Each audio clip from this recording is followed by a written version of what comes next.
కూతురు ఓ కుర్రాన్ని వేసుకుని నీ బస్సు ఎక్కుద్దయ్యా. రేట్ ఎంత అవుద్ది? హెడ్కి 5 రూపాయలు. ఓ నీ హెడ్, నా కూతురు ఆ కుర్రాడే ఎక్కుతారు, మిగతా ప్యాసింజర్లు ఉండరు. ఇప్పుడు రేట్ ఎంత అవుద్ది? సీన్ అర్థమైంది. వాళ్ళు బస్ ప్యాసింజర్లు కాదు, లాడ్జ్ ప్యాసింజర్లు అనమాట. రైడింగ్లు కూడా ఉండవు. 3000 అవుద్ది. సరే సరే, నీ రేటు నాకు అనవసరం. నా రేటు 5000. ఓకేనా? నమస్తే.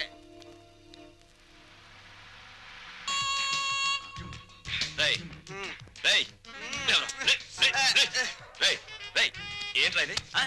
ఏంటిది? Red line. రెడ్ లైన్ కదా? నీ బార్డర్ అదే కదా?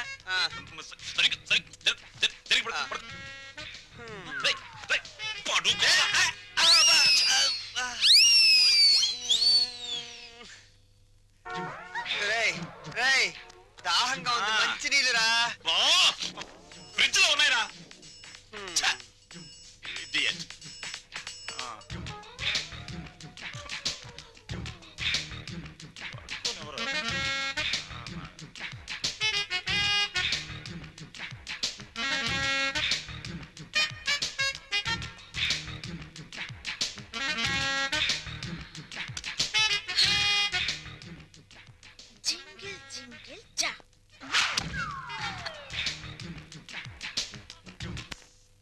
రంగా, ఒరే రంగా, తలుపు తీరా.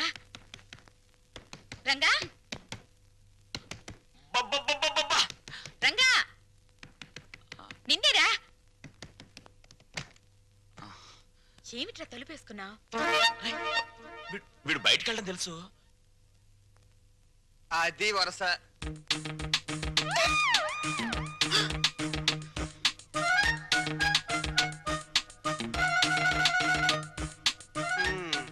మొండి చెట్టు కూడా సీజన్ వస్తే పువ్వులు పూసేస్తుంది.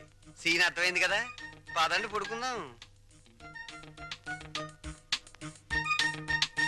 రే, నువ్వు గొప్ప చిలిపోడివిరా. ఏ గోడ దూకించి తీసుకొచ్చావురా? ఆ అమ్మాయిని చేసుకోవడం మాకందరికి ఇష్టమేగా, మళ్ళీ చాటుమాటి వ్యవహారాలు ఎందుకురా? చూసావా, వాడు మొహం చాటేస్తున్నాడు. నాన్న, నువ్వు ఆ పిల్లని ఎందుకు తీసుకొచ్చావో నాకు తెలుసురా. ఇంట్లో వాళ్ళందరికీ నీ ప్రేమ చాటి చెబుదామని. అవునా? అక్కడికి నేను చెప్తూనే ఉన్నాను బాగోదని. అయ్యిందేదో అయ్యింది, రండి కాళ్ళకి దండం పెడదాం. ఓ పని అయిపోతుంది.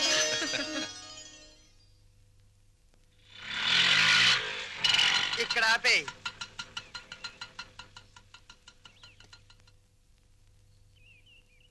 ఏమంటారో ఏంటో.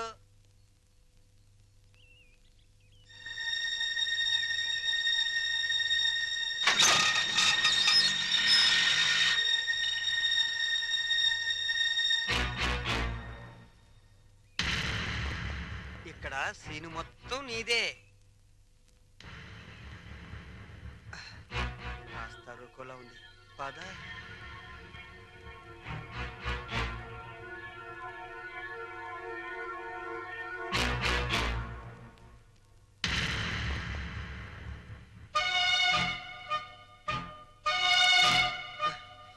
జగన్నాథరావు గారు అమ్మాయిగా ఈ పిల్ల ఫోన్ చేసి నన్ను రమ్మంది. వెళ్ళాను. ఆటో తీసుకురా అంది, తీసుకొచ్చాను. ఎక్కువ అంది, ఎక్కాను. మీ ఇంటికి తీసుకెళ్ళు అంది, తీసుకొచ్చాను. ఇక్కడ జరిగిందంతా నాన్నగారు చెప్పారు. రాము అంటే నాకెంత ఇష్టమో మా నాన్న అర్థం చేసుకోలేదు. తన అల్లుడికి డబ్బు హోదా ఉండాలని ఆయన ఉద్దేశం. నా భర్తకు ఆత్మాభిమానం ఉండాలని నా ఉద్దేశం. అది ఇక్కడుందని తెలిసాక ఎంతో గర్వపడ్డాను. మా నాన్నను కాదనుకొని ఇక్కడికొచ్చాను. ఆశీర్వదించండి. ఆగు. నా పిల్లలు ఇంతవరకు నన్ను కాదని ఏ పెద్ద నిర్ణయం తీసుకోలేదు. అందువల్ల నిన్ను దీవించే ధైర్యం నాకు లేదు. వద్దమ్మా, వద్దు. ఈ నమస్కారాలొద్దు. అబ్బా, ప్రపంచ బ్యాంక్ లాంటి నాన్న, రిజర్వ్ బ్యాంక్ లాంటి అమ్మ, బంగారు గనుల్లాంటి మేమున్నామని నిన్నని ఈ రోజు బంగారు గుడ్లు పెడుతుందనో బాతును తీసుకొస్తే ఆశీర్వదించలేండి నాన్న. చూడమ్మా, వీళ్ళిద్దరి తర్వాత ఇంటికి నేనే పెద్దని. నేను ఆశీర్వదించనా? మీరు మూర్ఖులని మీ తమ్ముడు అభిప్రాయం. చా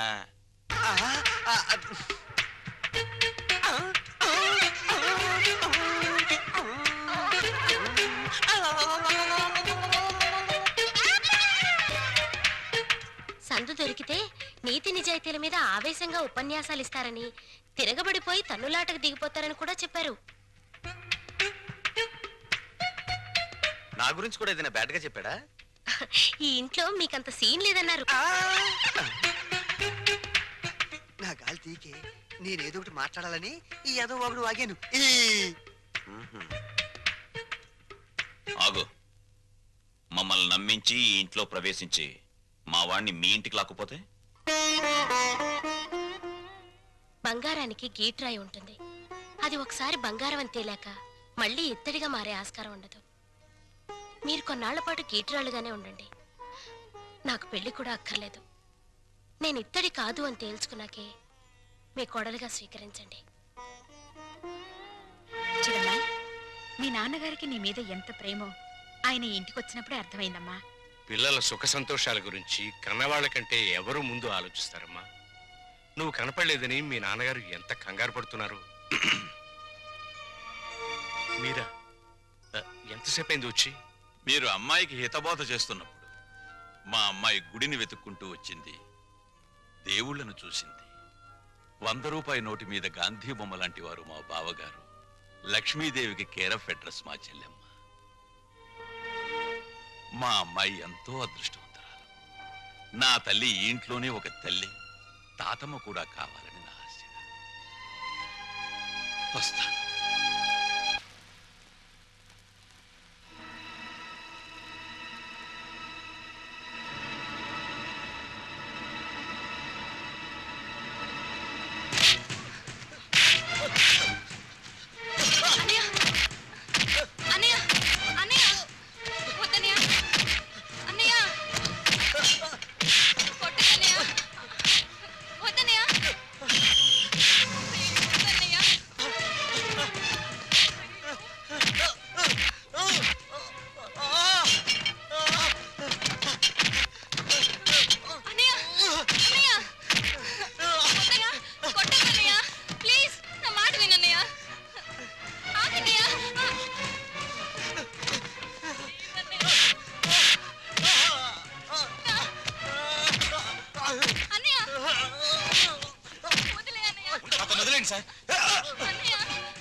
ఎంత గండం గడిచింది. ఎందుకింత అగాయిత్యం చేసావు? చెప్పమ్మా. అన్నయ్యని ఆపడానికి నాకు అంతకంటే మార్గం కనిపించలేదు. అన్నయ్య అతన్ని కొట్టి చంపేస్తాడేమో అని భయం వేసింది. నీ భయం ఇదొక్కటేనా? ఇంకేమైనా ఉందా? మేమిద్దరం ప్రేమించుకుంటున్నాం.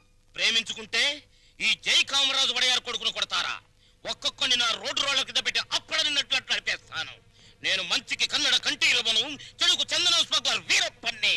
కొట్టింది కాక వచ్చారా? జరిగిన దానికి క్షమించమని అడగడానికే వచ్చాం. క్షమించను. ప్రధానమంత్రి ఫోన్ చేసి చెప్పినా క్షమించను. ప్రధానమంత్రి ఏమో. అలాగా. హలో, నువ్వా? మా ప్రసాద్ను కొట్టిన విషయం నీ దాకా వచ్చిందా? నా కొడుకును కొట్టిన వాళ్ళను తారులో కలిపి రోడ్డు వేసేంత వరకు నిద్రపోదని నా రోడ్ల మీద ప్రమాణం చేశాను రా. నా బావమరిది అమెరికా నుంచి. అప్పుడే నా పరువు ఇండియా దాటి అమెరికా దాకా వెళ్ళింది. అసలు నా ఇంటికి రావడానికి సిగ్గులేదు మీకు? చూస్తే దిట్టంగా నలుగురున్నారు. మీరు ఎవరు నా కొడుకును కొట్టింది చెప్పండి. నేనే కొట్టాను. నా కొడుకుని 10 మందిలో కొడతావా? పరువు లేని కుటుంబంలోని మనిషి కాబట్టి పశువులా ప్రవర్తించావు. మగవాడ నాకు చెయ్యి వేస్తాడు. వేస్తే నీ చెల్లెలు ఎందుకు ఊరుకుంది? ప్రేమించింది కాబట్టి ఊరుకుంది. వంశాన్ని బట్టి ఆలోచనలు, ఆలోచనలు బట్టి బుద్ధులు. ఆడపిల్లను పెంచుకోవడం చేతగాక ఊరు మీద వదిలిపెట్టిన మీ కుటుంబం బతుకు ఎలాంటిదో. కప్పు కొడుతుంది. బయటికి వెళ్ళండి నాయన, ఇల్లంతా కడిగించుకోవాలి. వెళ్ళండి. మా అమ్మ మళ్ళీ చచ్చిపోయింది. మా అమ్మ ఫోటో బద్దలు కొడతావా నిన్ను? ఎందుకంత కోపం వచ్చింది? మా అమ్మ ఫోటో పగల కొడితే నాకు కోపం, పక్కింటోడు కోపం వస్తుందా? ఆ ఫోటోకి ప్రాణం లేదుగా. అయినా అదంటే నాకు ప్రాణం. ఎప్పుడో చచ్చిపోయిన మీ అమ్మ ఫోటో పగలగొడితేనే మీకింత ఉలుకొచ్చిందే. ప్రాణానికి ప్రాణమైన నా చెల్లెల మీద చేయి పడితే నా రక్తం ఉడికిపోదా? అదే అన్నయ్య అన్నయ్య అన్నయ్య వద్దన్నయ్య అన్నయ్య కొట్టన్నయ్య వద్దన్నయ్య వద్దన్నయ్య అన్నయ్య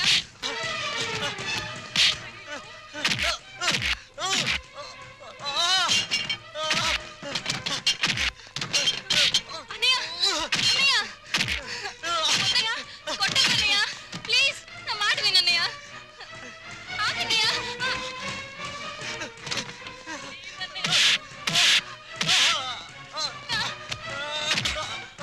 అన్నయ్య వదిలే అన్నయ్య అతను వదిలేండి సార్.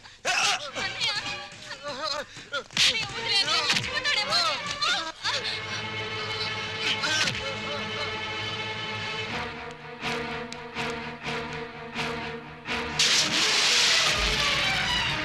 సుమతి! సుమతి! సుమతి!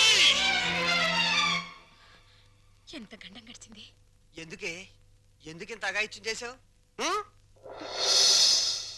చెప్పమ్మా. అన్నయ్యని ఆపడానికి ఆ. నాకు అంతకంటే మార్గం కనిపించలేదు. అన్నయ్య అతన్ని కొట్టి చంపేస్తాడేమో అని భయం వేసింది. నీ భయం ఇదొక్కటేనా? ఇంకేమైనా ఉందా? మేమిద్దరం ప్రేమించుకుంటున్నాం. ప్రేమించుకుంటే ఈ జై కామరాజు వడయారు కొడుకును కొడతారా? ఒక్కొక్కడిని నా రోడ్డు రోడ్ల కింద పెట్టి అప్పడనిన్నట్లు నడిపేస్తాను. నేను మంచికి కన్నడ కంటీలవను, చెడుకు చందనం స్మగ్లర్ వీరప్పన్ని. కొట్టింది కాక అడగడానికి వచ్చారా? జరిగిన దానికి క్షమించమని అడగడానికే వచ్చాం. క్షమించను. ప్రధానమంత్రి ఫోన్ చేసి చెప్పినా క్షమించను. ప్రధానమంత్రి ఏమో. అలాగా. హలో. ఓ, నువ్వా? ఆ? మా ప్రసాద్ను కొట్టిన విషయం నీ దాకా వచ్చిందా? నా కొడుకును కొట్టిన వాళ్ళను తారులో కలిపి రోడ్డు వేసేంత వరకు నిద్రపోదని నా రోడ్ల మీద ప్రమాణం చేశాను రా. నా బావమరిది అమెరికా నుంచి అప్పుడే నా పరువు ఇండియా దాటి అమెరికా దాకా వెళ్ళింది. అసలు నా ఇంటికి రావడానికి సిగ్గులేదు మీకు? చూస్తే దిట్టంగా నలుగురున్నారు. మీలో ఎవరు నా కొడుకును కొట్టింది చెప్పండి. నేనే కొట్టాను. నా కొడుకుని 10 మందిలో కొడతావా? పరువు లేని కుటుంబంలోని మనిషి కాబట్టి పశువులా ప్రవర్తించావు. మగవాడు నాకు చెయ్యి వేస్తాడు. వేస్తే నీ చెల్లెలు ఎందుకు ఊరుకుంది? ప్రేమించింది కాబట్టి ఊరుకుంది. చిచ్చే! వంశాన్ని బట్టి ఆలోచనలు, ఆలోచనలు బట్టి బుద్ధులు. ఆడపిల్లను పెంచుకోవడం చేతగాక ఊరు మీద వదిలిపెట్టిన మీ కుటుంబం బతుకు ఎలాంటిదో. కప్పు కొడుతుంది. బయటికి వెళ్ళండి నాయన, ఇల్లంతా కడిగించుకోవాలి. వెళ్ళండి. మా అమ్మ మళ్ళీ చచ్చిపోయింది. మా అమ్మ ఫోటో బద్దలు కొడతావా? నిన్ను ఆగు. ఎందుకంత కోపం వచ్చింది? మా అమ్మ ఫోటో పగల కొడితే నాకు కోపం, పక్కింటోడు కోపం వస్తుందా? ఆ ఫోటోకి ప్రాణం లేదుగా. అయినా అదంటే నాకు ప్రాణం. ఎప్పుడో చచ్చిపోయిన మీ అమ్మ ఫోటో పగలగొడితేనే మీకింత ఉలుకొచ్చిందే? ప్రాణానికి ప్రాణమైన నా చెల్లెల మీద చేయి పడితే నా రక్తం ఉడికిపోదా? అదే ఆడదాన్ని గౌరవించడం చేతకాని మనిషివి అమ్మ ఫోటో మాత్రం పెట్టావు. ఇందాకేమన్నారు? మగాడన్నాక ఆడపిల్ల మీద చెయ్యేడా అని అన్నారు కదా. నేను ఇప్పుడు మీ పెళ్ళ మీద చెయ్యేస్తాను. మగాడే కదా, పోలే మీరు ఊరుకుంటారా? రంగా, అమ్మా క్షమించమ్మా. అంతేనమ్మా, అంతే. దోపిడీలు చేసేవాళ్ళు, మద్దతులు చేసేవాళ్ళు, మానభంగాలు చేసేవాళ్ళు దర్జాగా తలెత్తుకు బతుకుతున్నారు. కానీ ఆడపిల్లల్ని కన్నవాళ్ళు మాత్రం తలెత్తుకు బతకలేకపోతున్నారు. అదండి ప్రపంచం. వస్తాం సార్, వస్తాం. ఇందాక మీ ఇల్లు కడుక్కోవాలన్నారుగా, మర్చిపోకుండా ఫినాయిల్తో కడుక్కోండి. పదన్నా. అమ్మా, నీకో శుభవార్తే. నీ మనవడికి రఘురామయ్య గారి అమ్మాయితో పెళ్లి కుదిరింది. అవును, ఈ రఘురామయ్య గారే. ఓకేను.